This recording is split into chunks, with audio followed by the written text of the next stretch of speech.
It is Tristan with nerdettes-newsstand, and I want to talk about Dark Crisis a little bit. I want to talk about Dark Crisis, World Without the Justice League, Superman #1 a little bit, and I want to talk about John Kent a little bit, and this is a perfect way to bring it all together.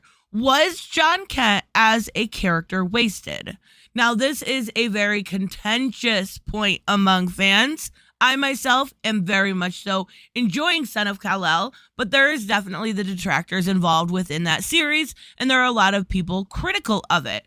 So we have Dark Crisis bringing into the mix. And what we got this week, it was a book about Superman with very little explanation, and I want to tell you why it was a good story, but it still failed on every single front. But if you are new to the channel, make sure you hit subscribe, hit like, leave me a comment down below. Let me know, answer this one question. Was John Kent as a character wasted? Was his childhood wasted? Was this a slap in the face to fans of John Kent who didn't get to see him grow up, but now you get this kind of faux version of him through Dark Crisis? Again, with very little explanation. And that's why I want to explain why this book kind of was a little bit of all those things. First off, the writing by Tom King was fine. The art by Chris Burnham was great. There was nothing actually inherently wrong with this book. The problem was it was a sneak into what could have been, what we could have seen. All the ideas of John growing up 13, 14, 15 years old, all missed, all not only by Clark, because that's the point of the story, but it's also missed by the audience. And it can look very contentious to fans looking at this book going, wow, thanks. Thanks for aging this character up and then pretending like we want to see it now. It can look really bad for fans. And not only that, but the explanation to this book was very little. Now, if you've been reading Dark Crisis, there has been 3 books out so far. Now we've gotten a couple tie-ins, right? And we've gotten a little bit of explanation. But going into this book, you know very little what it has to do with. Basically, as far as everyone on Earth Zero is concerned, the Justice League is dead. We all know better. That's not the real situation. Pariah has used the team's essence to start creating a new multiverse. Each of the heroes have their own world, so to speak, and it's basically utopia. It's basically what they would love in a way. Now, this one is specifically about Superman. There is a backup about Aquaman, which was awesome. I'm not going to lie. I really liked the backup in this story. We got to see Jess finally. Again, we got to see Andy Curry all grown up, the little baby all grown up. Yes, I absolutely love that.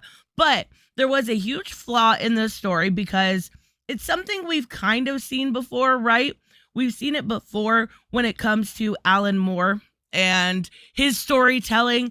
We've seen this idea happen. But this is also updated for John, and kind of modernized in that way. And when Alan Moore did The Man Who Has Everything, it was a utopia in a way, whereas this is more of the fascist nature of Darkseid coming down upon, and Clark kind of almost in a weird way not wanting to fight. And John's the one that actually has to go through with the fight, hearing these children scream at night, hearing these children's cries for help. And Clark kind of sits idly by. Now, is that Clark? We're seeing right now, in real time, Clark go to War World because of the screams of people, because of the fascistic nature of Mongol. So is that something Clark would actually do? Is that believable? I would say no. In my opinion, they got Clark wrong a little bit in this book, to the point where I think he would actually go through with wanting to help people on Apokolips and actually being there to do so. So I don't think this is necessarily a utopia. I think this is a prison of the mind. You get what you want, but you can't actually fight out for it, right? there's a lot of failings in that kind of thinking there. Now, another big deal I see here is, again, the John Kent of it all. We had this amazing kind of dynamic duo through John Kent and Damian Wayne. I did not like Damian Wayne for a very long time. Thought he was a little shit. He's still, to be fair, a little shit. But I didn't like the character a lot until I started reading Super Sons. And the stuff we've seen from Peter Tomasi brought that character around, created this duo, and then it was put into the hands of Bendis. Brian Michael Bendis aged John up, and we're seeing that middle ground here. But the character was wasted. Not wasted to the point where we can't use him now, but there was such a wasted opportunity in those years, and we're seeing it play out in this book. And I get that's the point of the book, but also it's kind of like a dick move, right? It's kind of a dick move. And I think John Kent has a lot of potential still. I just wish it could have been built upon throughout those years. Even if we had gotten an anthology one for every year, kind of aging him up in that sense. We're not even really digging into, we are a little bit, but not enough, in my opinion, that trauma that he went through on Warworld. Or I'm sorry, that he went through when he was with his great grandpa. We are not seeing that trauma. This man would be fucked in the head. John Kent would be very messed up in the head. Instead, we're seeing other subplots come forward where we should be focusing on the trauma at hand, how to fix that, and how to build character.